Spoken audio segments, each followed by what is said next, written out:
जोशी को लियो के बारे में पहले से पता था। ये कोई थ्योरी नहीं, ये एक्चुअली में मूवी के अंदर एक बहुत बड़ा प्लॉट होल है। हैरोल्ड दास रोलेक्स का बाप है, और अगर तुम इस हिसाब से देखोगे तो रोलेक्स लियो का अपना खुद का भाई है। बट वही अगर तुम लियो के तमिल वाले वर्जन को देखोगे तो वहां पर तो एंथोनी दास कभी भी हैरोल्ड को उन दोनों को मारने के लिए कहता ही नहीं।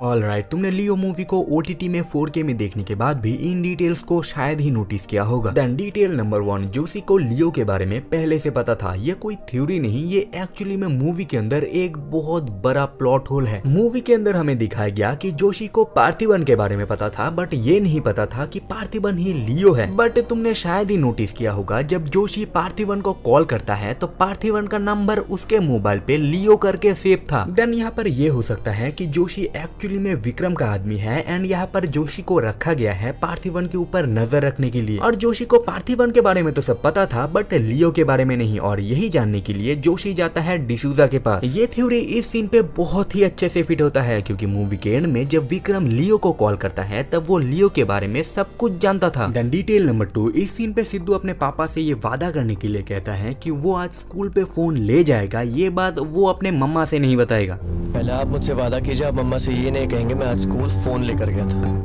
तो यहाँ पर अगर कोई और डायरेक्टर होता तो शायद ही इस डिटेल को फोरशैडो करवाता। तो उसी दिन जब पार्थिवन अपने बेटे को स्कूल से लाने के लिए जाता है तब तुम वहाँ पर उसके हाथ पे एक फोन को नोटिस कर सकते हो। देन डिटेल नंबर 3, इस सीन पे पार्थिवन अपने बच्चों से एक सीरियल किलर के बारे में कहानी कहता है। कभी तुमने ये बात नोटिस किया था कि ये कहानी एक्चुअली में पार्थिवन के फ्यूचर को फोरशैडो कर रहा था। कहानी के एंड में वो एक सीरियल किलर को मारने के बारे में कह रहा था, बट अगर तुम उस सीरियल किलर को मारते हो तो तुम भी एक खूनी ही कहलाओगे। यही बात वो अपने बेटे को भी समझा रहा था, बट उसका तो कुछ और ही कहना था। देखो हम जो भी रास्ता ले उसमें खून तो बहेगा ही। अब एक रास्ते पर मासूमों का होगा और एक पर गुनहगार का, तो गुनहगार ही सही। एंड आगे जाके जब उसके पापा के साथ यही इंसिडेंट होता है तब जाके वो ये कहता है, आपने सही कहा था, हाथ में गन हो तब भी चलानी नहीं चाहिए। ऑलराइट देन डिटेल नंबर 4, लियो के अंदर हमें मास्टर मूवी का एक बीजीएम सुना जाता है, जिसे सुन के हमें ये लगता है कि लियो कहीं ना कहीं मास्टर के साथ कनेक्टेड है, जो कि नहीं होता है। हमें मूवी देखने के बाद पता चल ही जाता है। बट तुम्हें पता है कि ये बीजीएम थलपति विजय का अभी ऑफिशियल बीजीएम बन चुका है। देन डिटेल नंबर 5, हैरोल्ड दास रोलेक्स का बाप है, क्योंकि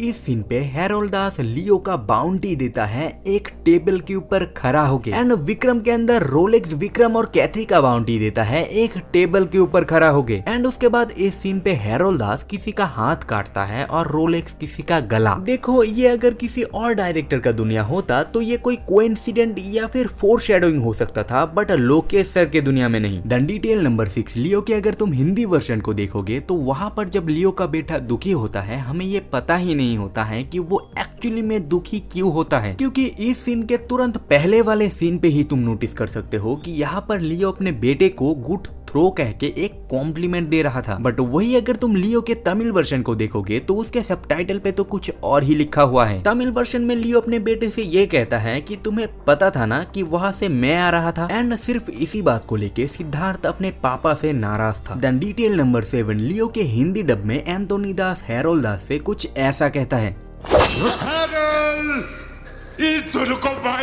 बट वही अगर तुम लियो के तमिल वाले वर्जन को देखोगे तो वहां पर तो एंथोनी दास कभी भी हैरोल्ड को उन दोनों को मारने के लिए कहता ही नहीं। यहाँ पर एंथोनी दास ने हैरोल्ड दास से सिर्फ उन दोनों को पकड़ने के लिए कहा था। देन डिटेल नंबर 8, डिसूजा के अकॉर्डिंग हैरोल्ड दास ने लियो को गोली मारा था अपने बैक और चेस्ट पे। बट वही अगर तुम लियो के बैक और चेस्ट को अभी देखोगे तो वहाँ पर कोई भी गोली का निशान है ही नहीं। एंड उसके बाद डिसूजा ये भी कहता है कि एंथोनी दास एक अंधविश्वासी है और वो ठीक है यहाँ पर इंसानों और जानवरों का बलि दिया करता था। बट वही अगर तुम अभी जाके लियो के प्रेजेंट टाइमलाइन के अकॉर्डिंग उस सीन को देखोगे तो वहाँ पर तो ऐसा कुछ भी नहीं है। तो थ्योरी के अकॉर्डिंग वहाँ पर डिसूजा ने सिर्फ और सिर्फ लियो को बचाने के लिए एक मनगढ़ंत कहानी बना के सुनाया था। डिटेल नंबर 9, लियो के क्लाइमैक्स सीन पे लियो जिस वेपन का इस्तेमाल करता है अगर तुमने ध्यान से नोटिस किया होगा तो वही वेपन अगर तुम लियो मूवी के बैड एस गाने को सुनने के साथ साथ नोटिस करते हो तो तुम वहां पर नोटिस कर सकते हो। ऑल राइट देन, अपना फाइनल डिटेल नंबर 10। इस सीन पे लियो अपने फैमिली के हाथ के साथ एक स्क्रप्चर को क्रिएट करता है, जो कि इस बात को फोरशैडो करता है कि लियो के फैमिली के अंदर हर कोई एक दूसरे के ऊपर यकीन रखता है। बट उसके बाद जब सत्या पार्थिवन के ऊपर शक करने लगता है कि वही लियो है, उसी पॉइंट ऑफ टाइम पे वो स्क्रप्चर टूट जाता है, जो कि इस बात के ऊपर फोरशैडो करता है कि अभी सत्या भी पार्थिवन के ऊपर शक करने लगा है कि वही लियो है। तो बस डिटेल्स खत्म। तो मिलते हैं वीडियो में, तब तक के लिए टाटा।